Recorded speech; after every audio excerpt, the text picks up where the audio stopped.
Good morning. I'm Angus Chase, and welcome to the 4th Agape Latte.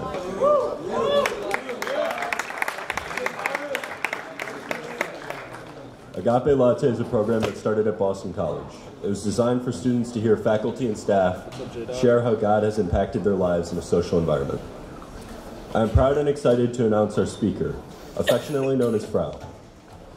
Since the recipients of Frau's career at McQuaid, she has taught a plethora of languages. I had the pleasure of having her as my 7th grade Latin teacher, and I cannot say that I've had a more fun or interesting experience in the classroom at McQuaid than hers. Every day was different, and yet we learned so much. This is why Frau is known as one of the best teachers at McQuaid. Please give her a warm welcome and enjoy.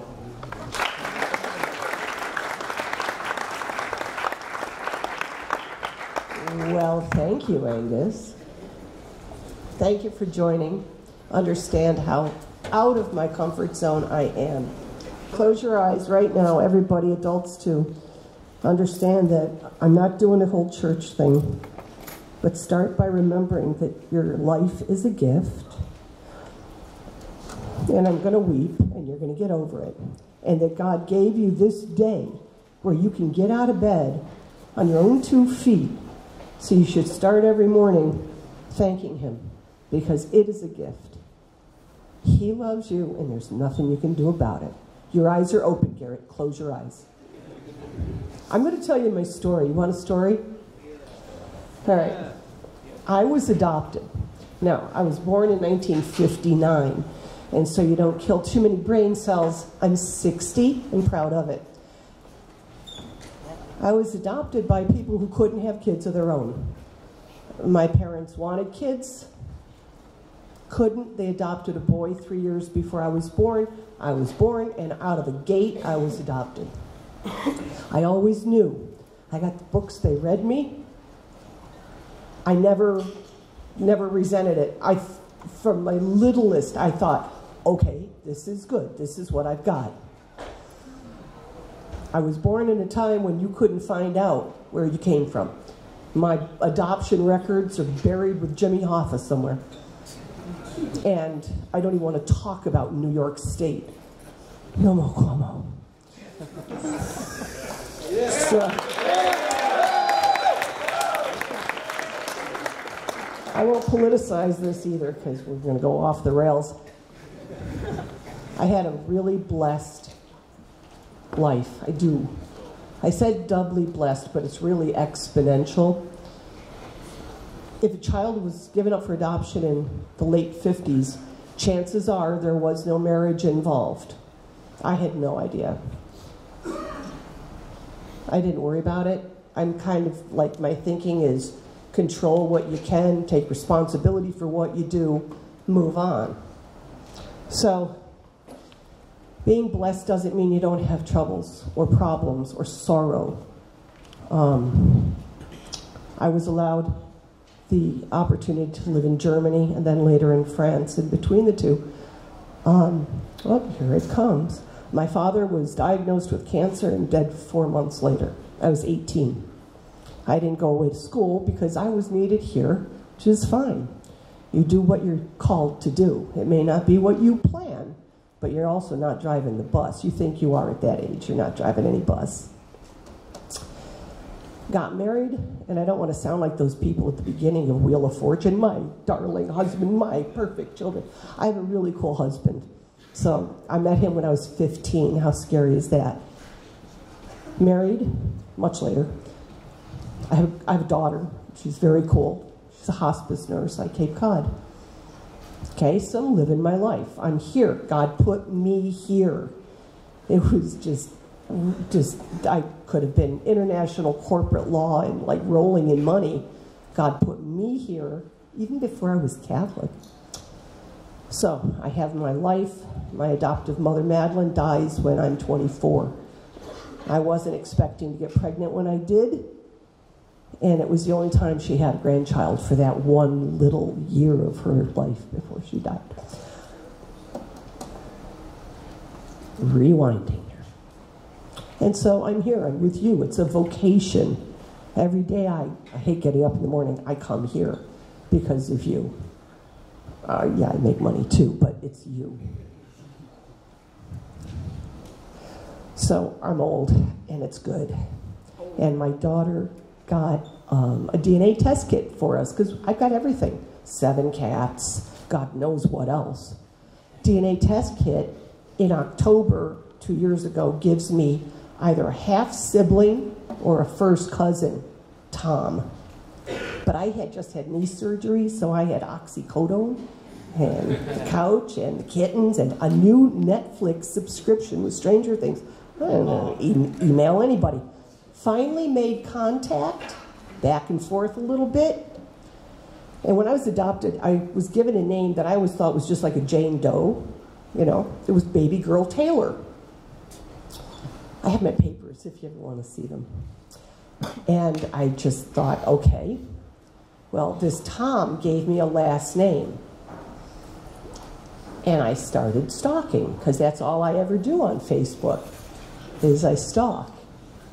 And I found this whole tribe of people. They're my tribe.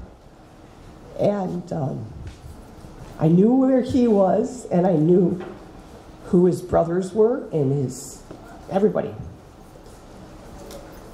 I didn't know where I fit in.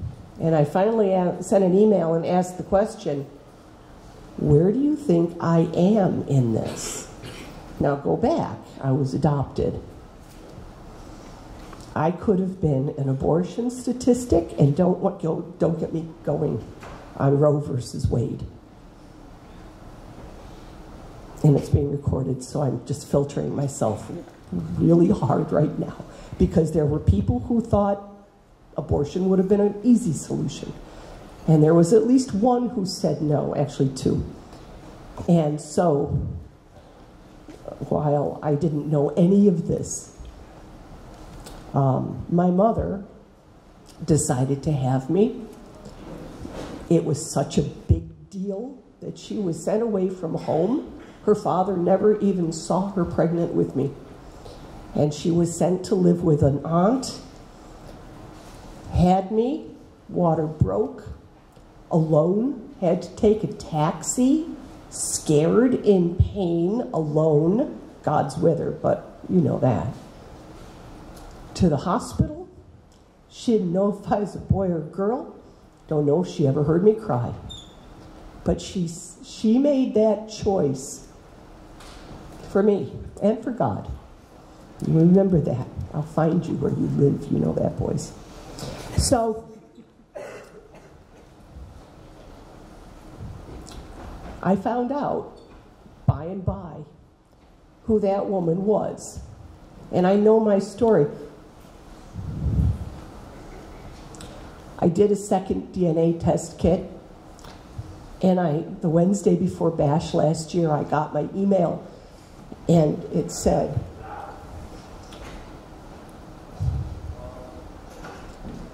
DNA match, parent-child, highest confidence, Joyce Henyon.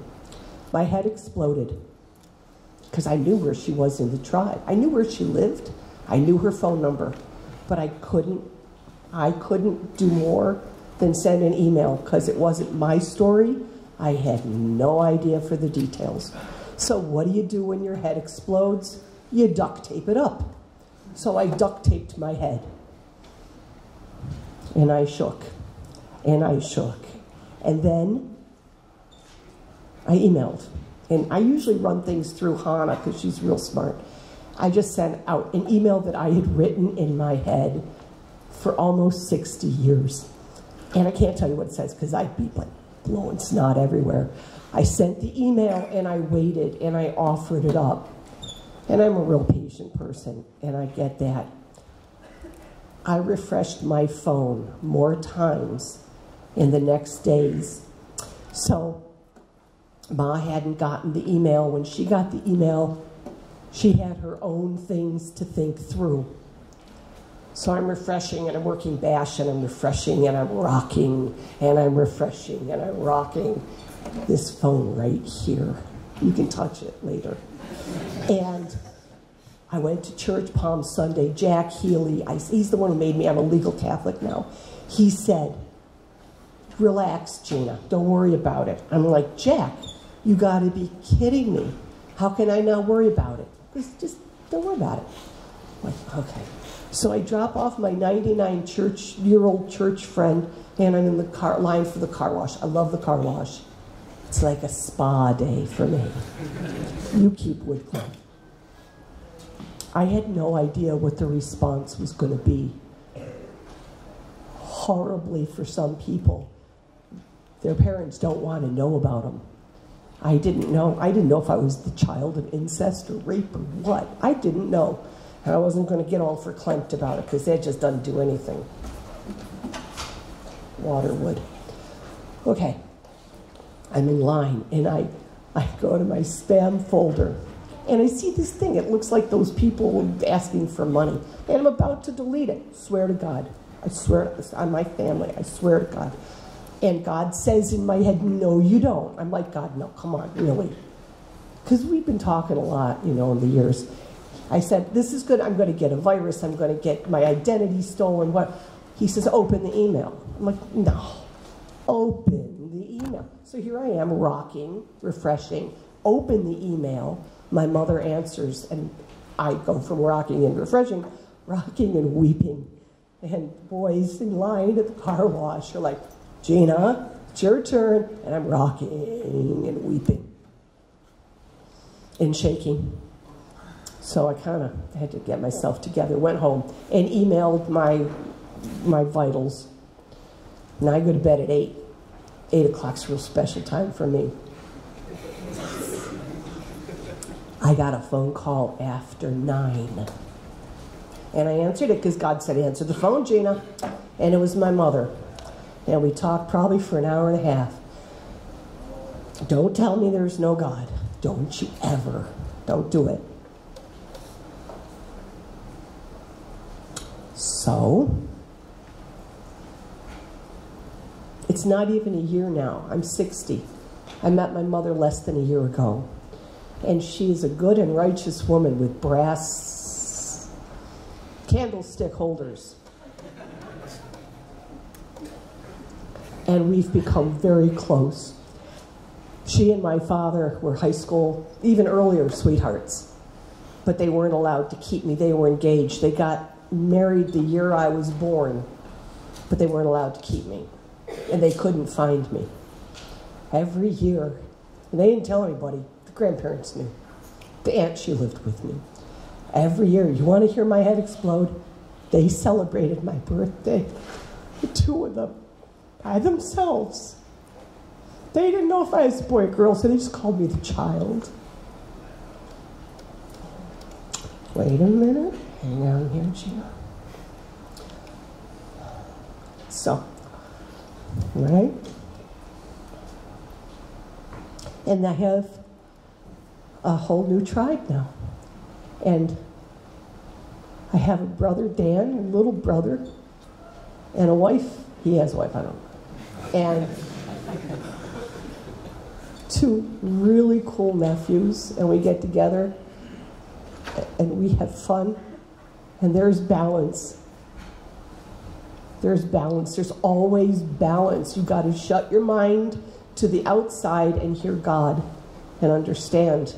He'll tell you stuff. My next middle brother,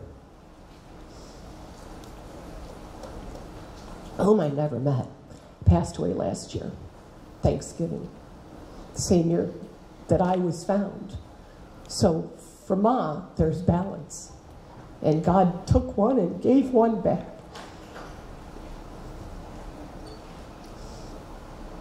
Yes. So they got married, whatever they do. My father was an organic chemist who did stuff at MIT. I quit chemistry after they stopped making pretty smoke in the lab, you know. They stopped cooking, I'm out of there. Don't talk about moles. Sadly, my father passed away in 2011. He was in French Club. He did all sorts of things that I kind of know why I do now. Things about dental floss that I'm not telling you. And kitchen gadgets. Snakes. You had to bring up the snakes. All right, I don't like snakes.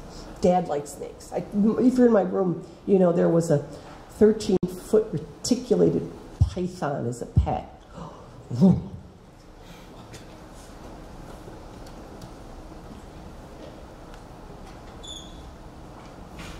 Trusting God doesn't mean you can't be self-reliant. You have gifts and talents, and you may think you know what you're going to do with them, and you may end up doing something completely unexpected. That's okay. Keep your mind open.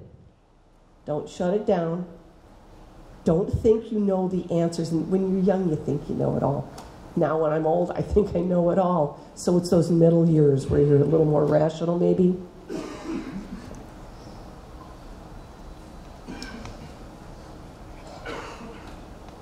While my adoptive parents were alive, I would never have pursued this. No, we didn't have DNA testing. I mean, it's over 40 years my dad's gone. And I always thought, I can't do that because it would break their hearts. And I have one remaining aunt from my adoptive family. And she was so thrilled when she heard my story had exploded. She said, Gena, Madeline and Bob would be thrilled that you found your parents and the family you came from. Don't ever second guess yourself and think that they wouldn't want you to know, because they would be thrilled. So I was blessed by being adopted and not aborted, and adopted by an amazing family. Raised where and how I was. And now I'm blessed because I got my tribe. And so I got the best of both worlds, and my husband and daughter, and you guys in the middle. So, do you have questions? And don't ask what I can bench press. I won't tell you. No questions? Is that all of it? I brought you a present, and I'm not going to find them on the floor. If I find Jesus on the floor, again, I'll find you where you live. It's something that, I don't have my little Elmo. It's a little Polish nun, Faustina, was a mystic. And Jesus talked to her. And the message is, Jesus, I trust in you. Let him drive your bus. And it's an alternative. It's the Divine Mercy Chaplet. It's just a little card, and I like it because Jesus got these power beams coming out of his heart. And I bought them, and I'm giving them to you with Angus Chase's help. No questions? You had to be the one. Talk to me, honey. Wait. So, in those, I guess in those moments, your adopted parents passed on, would you say that, like, just surrendering was like one of the biggest challenges? Like, just surrendering to God's will and accepting?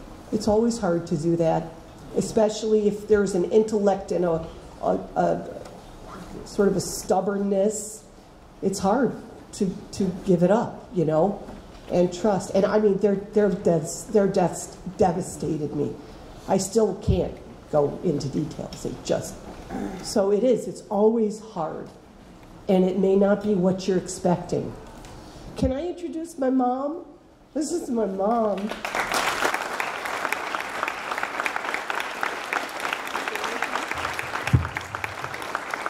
She called me last night. She says, Ma, you want to come to McQuaid? I said, sure. It's Bring Mom to School Day. So, folks, here I am. And I'll tell you, my family doesn't believe I can keep a secret. When you're just out of high school and the love of your life that you grew up with, and you get pregnant, and the future in-laws say, no way are you keeping this child. You have to dig your heels in. You have to do what the parents say. Dick and I looked and looked and looked for our child. We didn't know, boy or girl. And when I got that email, my youngest son, I burn wood in my house. I live way out in the boondocks. I'm 10 miles from a grocery store. My son came over to get wood, and I said, Dan, I need to talk to you. I'm busy, I'm busy, I'm busy. You know, all young men are busy. Well, I told him, I says, you have a sister. What? You can't keep a secret.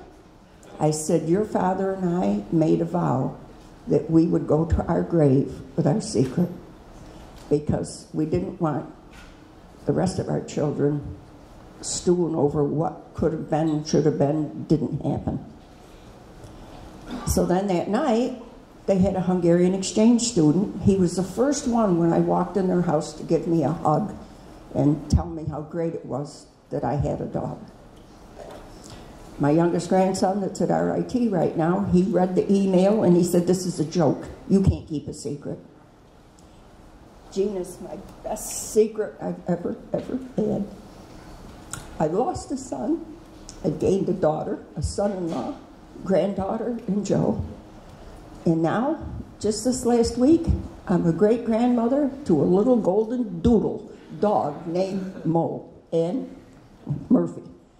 And I'm on piddle duty every afternoon to take the dogs out. We go out in the woods, and we're one with God out in the woods because everything is so beautiful. Life is wonderful. I'm 78. I'm arthritic. I exercise 5 to 7 times a week. I take care of my own yard. And thank goodness my daughter's just as stubborn and strong as I am.